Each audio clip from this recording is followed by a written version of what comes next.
Hey beautiful people, Casper here. I just had an amazing game with 95% win accuracy, you guys. 0 inaccuracies, 0 mistakes, and 0 blunders. And I was able to achieve this with the help of my Vanguard opening lines. So I started with knight c3, the move that I've been preaching about recently. And then I was expecting that maybe black was going to play something like pawn to d5, the top played move, after which I was going to play pawn to e4, turning this into some kind of the anti-Scandinavian defense, which I presented in the video that has popped up in the card above. By the way, be sure to check that video out. People are watching it like crazy, so you need to know some novelties as well. To my surprise, my opponent here, whose rating was 2108 in this game, played pawn to g6. And at this point, I knew we were going to have something like the Pirc defense or the modern defense. So I decided to quickly transpose the game into the burn variation. After pawn to d6, I played bishop g5. It becomes the burn variation after knight f6. Wait, I think the burn variation of the Pirc goes as follows: after e4, d6, d4, knight f6, knight c3, and pawn to g6. White usually plays bishop g5 here. It's like the fourth common move in the master's database, which is called the burn variation, or the BN whatever, BYRNE. So this is the position I wanted to play. And the idea is, if black plays bishop g7, you now play pawn to e5. Pap, this is a must no trap in the burn variation, you guys, because if pawn takes, you gladly take back on e5, and yes, it looks like you are allowing this queen exchange too early in the opening, but that's the idea, because most of your opponents will play knight g4 after this sequence of moves. You can see that's the top played move in the Lichess database, which is not a good move. Whenever you see this move, just know the game is over. You have won the game literally in 7 moves. So the move you want to play here is pawn to h3, chasing that knight away, and they take back on e5. Once this happens, that's when you can go knight d5 and wait for your opponent to pack his bag and go home. Say, what's the catch? You want to take on c7 and then take the rook. Also, the e7 pawn is under attack twice like this. So most of your opponents will try to defend the c7 pawn like this, knight a6, but this doesn't work due to bishop takes. And if pawn takes, it's not even about the rook, it's about the checkmate.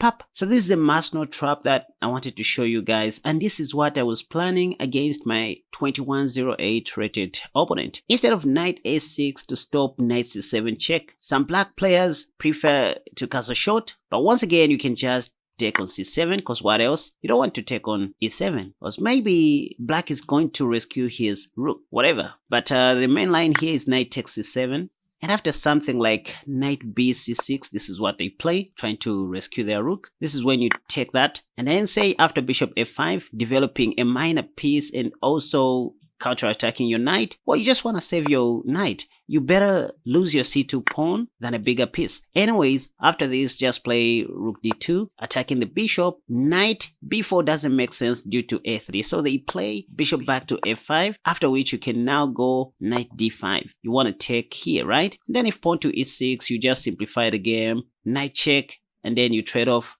as many pieces as you can. That's what you want to do. If pawn to f6, you just play bishop e3 and then develop all your pieces on their most potential squares, and then castle short later on. What you want to do when you're up a piece or when you have a positional advantage is to exchange as many pieces as possible so that you remain with an extra piece in the end game, right? So in this burn variation, the other challenging line that I see after h3, knight takes, and knight d5 is this move, pawn to f6 right away. Yeah, I see people playing this, but you see, after this, you can just go ahead and, take on c7, and they play something like king f7 here, after which you can safely save your bishop with bishop e3. Remember that this rook is already dead, so there is no need to rush. Again, after e5, pawn takes and pawn takes, then pap. If black doesn't play knight g4, and say they play knight fd7, once again, you don't have to pay attention to your e5 pawn.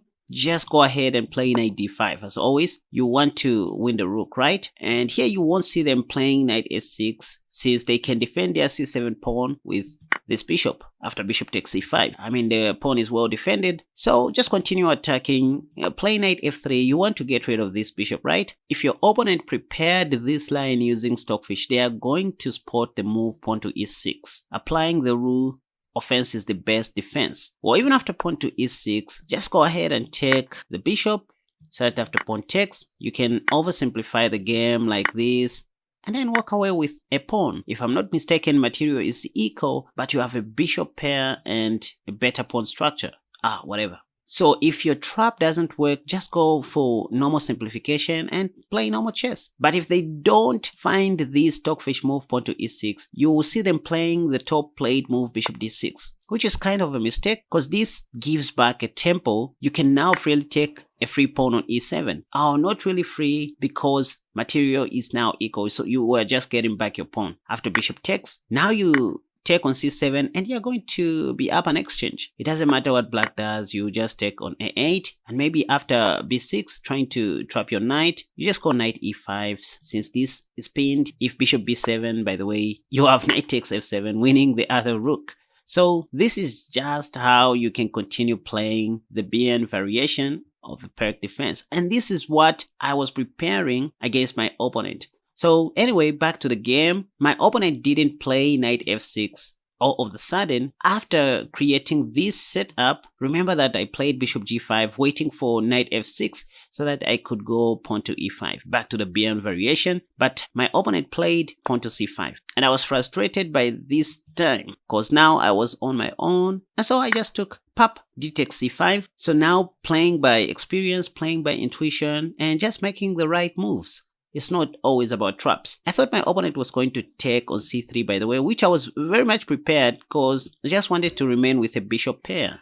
Nevertheless, but my opponent played queen a5 first. It's also playable, even in the master's database, you can check. The main line is queen d2 here, but I didn't like the idea of hanging my bishop on g5 for nothing, so I played bishop d2. Well, black took on c5 with his queen, and then I played knight d5. Now this was a very tricky move, you guys. Sometimes you just put your pieces on key squares, hoping to see the worst response. Now after some seconds, because this was a 5 minutes blitz match, I realized that black was in big trouble as the queen was almost trapped. So I saw this move bishop b4 and bishop b5, trapping the queen for good. For example, if black carelessly took on b2, the right way to start this is by playing rook b1, and if bishop back to g7, this is when I was going to play bishop b4, so that after queen c6, now I could play bishop b5, pinning the queen to the king. This is what I was planning, by the way. This is a very common tactic that you only find in chess puzzles,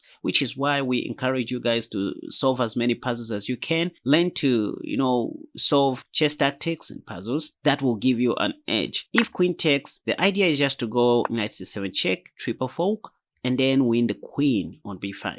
But anyways, this didn't happen. Once again, black didn't take on b2. Maybe they saw this somehow, but they played knight f6, which was equally bad.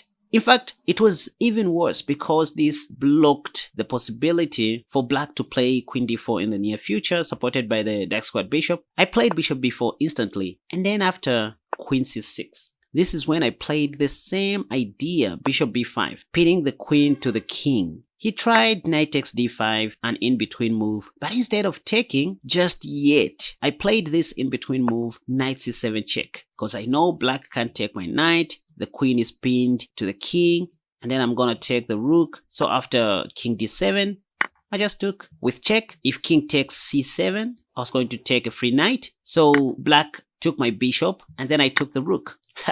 Anyway, so far so good. By this time, I was waiting for my opponent to resign, but he was a little bit stubborn. What's his name again? Zongla123. No wonder why. So, I'm just joking. Anyway, so bishop b7 was played, and then I played queen f3. The idea is to attack these highlighted squares. My opponent played f5, and then I played queen e3. Why queen e3? This is just a tactical move, by the way. If black takes my knight, I was just going to take on f7 with my queen and then win back a piece. Surprisingly, my opponent played pawn to c5, and I was like, how did he see that? Anyway, he had just played bishop c3 to oversimplify everything. After knight takes, I took back with my b pawn, and then pop, I lost my knight. But anyways, I still have a queen and 3 more pieces.